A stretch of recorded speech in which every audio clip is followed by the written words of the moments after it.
If you've been Googling your way through personal financial help, you've probably come across a few different financial professionals, one being a financial coach and another being a certified financial planner professional. Let's break down the differences between the two, when you should see one over the other. And I've got some experience in this area because I have been both in my lifetime. And we'll talk about the actual difference. I'm Meagan McGuire. I'm a certified financial planner professional. I am also certified in student loan repayment as well as a certified student loan professional, so very experienced in the student loan repayment world. And I served as a financial coach in my baby years as a financial planner right after my financial planning residency, basically. I started my own practice, Financial Coach Megan, back in the day. And so I did financial coaching for 6 to 7 years, and I've been a certified financial planner practicing as a financial planner for the past 3 years or so. And I've worked with a lot of CFP professionals in my whole career, my lifetime here as a financial planner. So I've got a lot of insight. Let's jump into it. Let's start with financial coaches. Think of them as a personal trainer for your finances. And what I mean by that is they are there to help you build healthy financial habits. They're there to help clean some of the really foundational things up in your financial life, like getting a budget together, cleaning up and getting out of debt, and improving maybe your money mindset, getting over some of those, roadblocks that you've had to help you get to the next step to start working towards your goals. And that's another thing, helping you identify what your financial goals are. A financial coach can be a great fit when you're first getting started. You feel overwhelmed by your finances and you need someone's help to stay on track. Typical client that I used to have in my financial coaching practice was somebody who was either in school or graduating school. They were a young professional or an early professional in their career. And a lot of times there was debt in the mix, credit card debt, student loans, personal loans. They were getting the hang of their new income. Maybe they just transitioned into a new job or they got their first job and that we've got big grown up money that we're working with. Sometimes there's already some goals in mind, like they want to get out of debt, they want to build up savings, get into a place where they can purchase a home, maybe. So, these foundational steps in a financial plan are crucial for a financial coach to be able to help with. And I would say the big part of being a financial coach is education. Education on a lot of different areas of personal finance. Education isn't standardized when it comes to personal finance in the education system. And we're not usually required to learn about it unless our parents teach us or we're going out and seeking out that information ourselves. And if we could search that information on Google or, ChatGPT for general information, but it's not going to be specific to you. So a financial coach can really start to sift through the education and the information that is relevant to you to help you understand certain financial concepts, maybe misconceptions, clear up some misconceptions that you had, and really apply that to your financial situation. I think the next big part of being a financial coach is finding structure that's going to work for the client to help them start to achieve some of their goals. So, for example, putting together a budgeting structure that can be extremely helpful to make sure we know what money's coming in, what money's going out the door. That way, we could start putting money towards the goals that we have. So, structure is big, budgeting is part of that. Also, a debt paydown structure. Sometimes there's a lot of different competing debts in the mix. Maybe we have a couple different credit cards or we have a couple different types of debts, and you're having a hard time understanding what you should tackle first and what the most efficient way to go about it is. So, a financial coach can help you identify what that next step is and how to really get organized there. Another big piece to financial coaching is accountability, making sure that you're sticking to what you said you were going to do. This is also related to being a certified financial planning professional, but we'll circle back to that here in a second. Behavior and sticking with things, staying consistent, that's a big part of being financially successful. And getting organized for the first time with your finances is hard. It can be hard to stick to it. It's uncomfortable. So having somebody to lean on for your questions, your frustrations, and just to get some encouragement, some positive movement going forward can be extremely helpful to help you be as successful as possible when working towards your financial goals and getting your finances organized. When it comes to financial coaching, a financial coach is not technically certified. They don't have to report to any financial regulatory board or anything like that. They really go off of experience, or they could have some kind of certification, such as like a accredited financial counselor, or there's a few other certification programs that deal more so with financial coaching. So that could be something to look for if you're looking for work with a financial coach, is what kind of certifications do they have? Who do they specialize in working with? Like, who's their niche? Do they work with women? Do they work with single moms? Do they work with, pharmacists? So it's nice to know that they have some expertise and experience with you specifically, because that's going to help a lot with them relating to your financial situation and being able to help you in the best way. All right, next up, what is a certified financial planner professional, or a CFP professional for short? A certified financial planner professional, that is a regulated, credentialed professional. I like to say that being a CFP professional is like the doctorate of the financial planning space.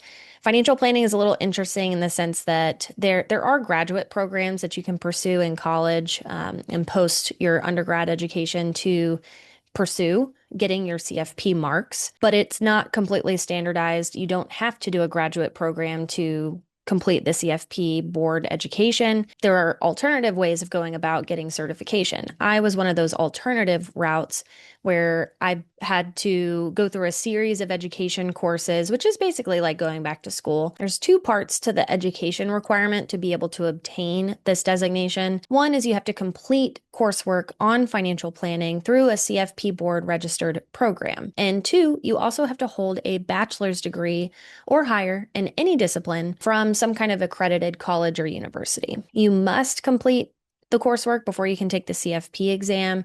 You have 5 years from the date that you pass the CFP exam to complete the bachelor's degree requirement if you didn't already have that. The exam itself demonstrates that you have passed and you have obtained the knowledge. Passing the CFP exam is no easy feat, I will tell you that.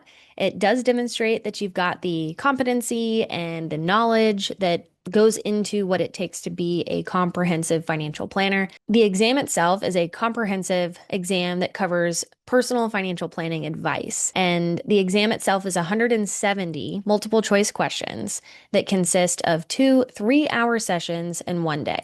So you get a little break in between, but it's 2 3-hour sessions to complete the exam. And it includes standalone questions, like factual questions, and then scenario-based questions that relate to a case study or some facts about a fictional client and what you would do in that situation, how you would analyze that case and give advice on that financial situation. So not only do you have to pass the exam, but you also have to meet the experience requirement. You can't simply just jump into the field and call yourself a CFP professional if you don't have the experience as well. You need to complete either 6,000 hours of professional experience related to the financial planning process, or 4,000 hours of some kind of apprenticeship experience that meets additional requirements. If you're going the route of the 6,000 hours, basically your experience has to fall within one of the 7 primary elements of personal financial planning and its process. And those 7 areas are understanding the client's personal and financial circumstances, identifying and selecting goals, analyzing the client's current course of action and potential courses of action, developing the financial planning recommendations, presenting the financial planning recommendations, implementing the financial planning recommendations, and 7, monitoring progress and updating. Your experience can be satisfied through one or more of those following ways to meet that 6,000 hour standard pathway there. And if you are looking more towards like the 4,000 hour apprenticeship pathway, that's where you're doing all 7 elements of the personal financial planning process. So folks that find themselves having to do the 6,000 hour standard pathway, that's typically someone who's maybe they have experience or they're doing an internship or a job at a financial planning services company of some kind, but they're not engaging in all 7 of those areas. Maybe they're just limited to one department. Like maybe they're just in the investments department. So they're meeting some of those boxes, but not all of them, because maybe they're not presenting the plan or implementing the plan with the client. And that's part of the 7 primary elements of financial planning that's required here. So someone who's doing the 4,000-hour apprenticeship pathway, that would be someone who's been working in maybe a comprehensive financial planning environment. Maybe they're a client relationship manager or a paraplanner that's directly assisting another financial planner with all of these primary financial planning objectives. Basically, the experience has to be delivered by primarily engaging with individual clients for financial planning purposes. And that would encompass usually working alongside another CFP professional. The experience in general also has to be completed under direct supervision of a CFP professional. And they have to verify that and attest that they were that person monitoring and overseeing your work. So you can't just say you did all this. You have to have a CFP professional sign off on this for the CFP board for you to be able to use the marks. Lastly, there is an ethics requirement. It's the final step on your path to the CFP certification. Basically, it indicates that you have agreed to adhere to a very high ethical standard and professional standards by the CFP board and practice financial planning, acting as a fiduciary. And that means acting as a fiduciary when providing financial advice to your clients, always putting their best interests at heart first. A CFP professional would have to sign an ethics declaration, and the CFP board will conduct a background check. So, CFP professionals are no joke. It is not simply just they know a lot of stuff. They put in a lot of effort to get that designation. And so, again, we have to meet the education requirements, pass the exam, we have to have the experience requirements, we have to adhere to those ethics requirements. It is the gold standard of financial advice. So, what do CFP professionals do, and when would you need one? Well, I would say a CFP professional is relevant or necessary when you want help strategizing in your finances. That includes with your investments, with taxes, with insurance, with retirement savings, estate planning.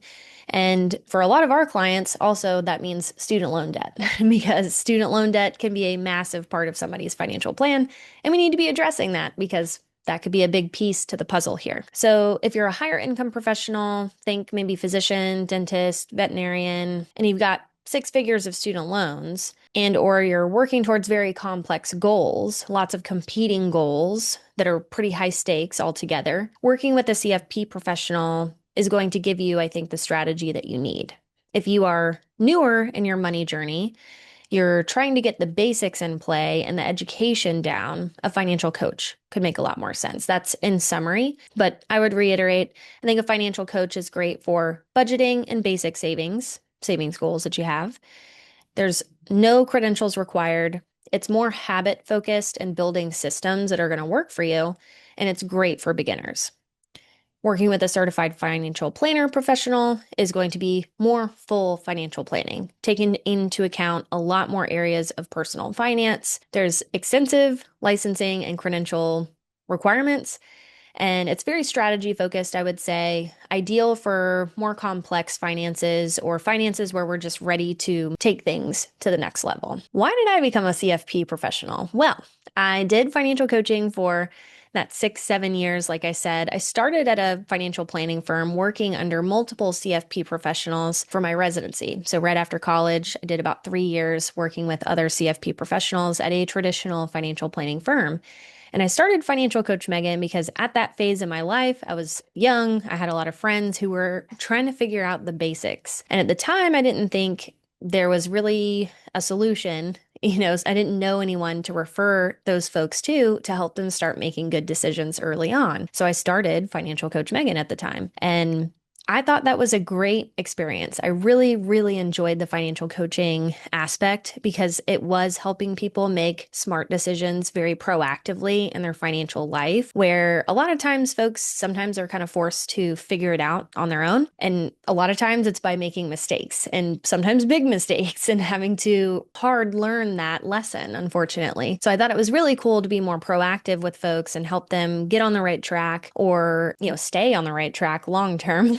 And why I was interested in pursuing the CFP professional designation, I got to a point where we had done all the work we could on financial coaching, And my clients were ready for the next level. And I was ready for the next level. I wanted to continue talking to them about investing and saving for retirement and pulling together other pieces of their finances to really pull everything together. And that's why I wanted to continue to further my education and work towards that credential because I was in a place with financial coaching where I couldn't do that. I was limited by not having to be credentialed and needing to really continue to further my education to get to that more comprehensive level of financial planning experience and advice. So that's why I became a financial professional, just personally, like what my career path looked like and what made me decide to go and further my education, I would say.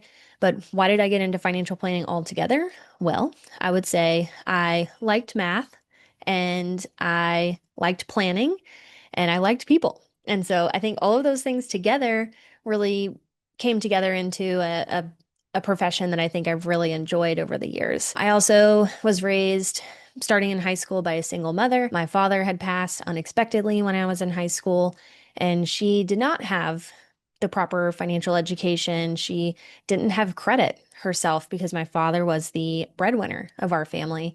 And so we had to learn hard and fast what finances were, how to do XYZ, how to manage, a financial picture, all in a very stressful, emotional, not so great time, right? So I thought the more I could spread financial education and the more I could be that resource for people, the better. I think there needs to be more financial education out there. That's why I really like doing these videos.